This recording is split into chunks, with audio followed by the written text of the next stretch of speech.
Hey, it's Jamie, and today we're rehashing 1 Samuel 18 to 20. Today's chapters focus on David, and a character that doesn't get enough love in my opinion, Saul's son Jonathan. Of course, at first, Saul is pumped that David killed Goliath and plans on keeping him forever to fight wars and play the lyre for him.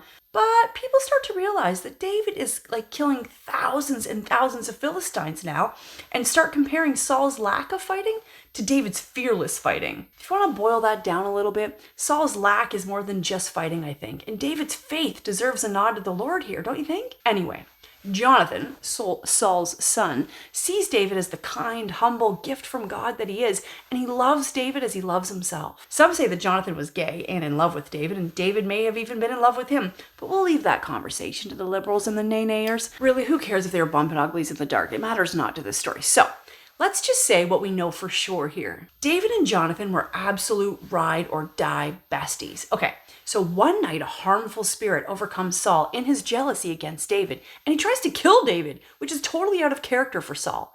Saul had offered his oldest daughter as a wife to David, but David had turned him down, feeling like he's in no position to marry someone that really doesn't want to marry him and take place at the palace as a son-in-law. He's not into it. But then Saul's youngest daughter, Michal, does fall in love with David.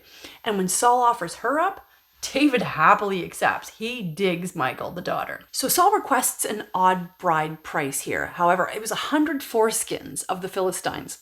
He demanded this price in order to see David killed. See, Saul's plan was to have David fall by the hands of the Philistines. See chapter 18, verse 25. However, David completed the mission and took Michal as his wife, making Saul an even greater enemy to him because Saul boy thought he was going to die out there.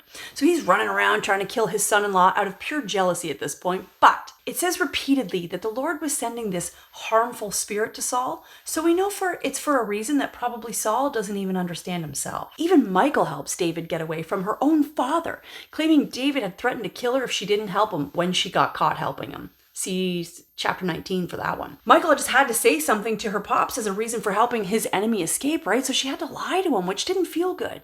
And to further David's efforts to keep away from Saul, of course, the Lord steps in to thwart some of Saul's efforts, a pure indicator that the Lord is at work in all this mess. Jonathan and David make a covenant of friendship, and Jonathan agrees to do all that he can for David as he goes on the lam. And so ends our chapters today. There are a few different theories that float around about today's passages. One is that the Lord didn't send a harmful spirit at all, and that Saul's jealousy was a new feeling for him, and he struggled to handle it well. Two, the Lord sent a harmful spirit to Saul because Saul had no intentions of letting the boy go. And obviously, the big guy had some big plans for David. So the point here to me is to examine. Saul has all the riches and ladies a boy could ask for, and he's jealous of a waif of a kid that can play the lyre. David is a very humble, kind follower of the Lord, but he doesn't have a dime to his name, and yet his successes just keep piling up around him as he walks with God. Without the Lord, all the riches and all the blessings in the land will leave you feeling empty and hollow. Just ask Saul. With the Lord, what little you do have, you'll find yourself exponentially grateful for, and you will feel full and free. So as you head throughout your day today, stop yourself at any point of unhappiness and ask yourself if you're inviting the Lord in right now,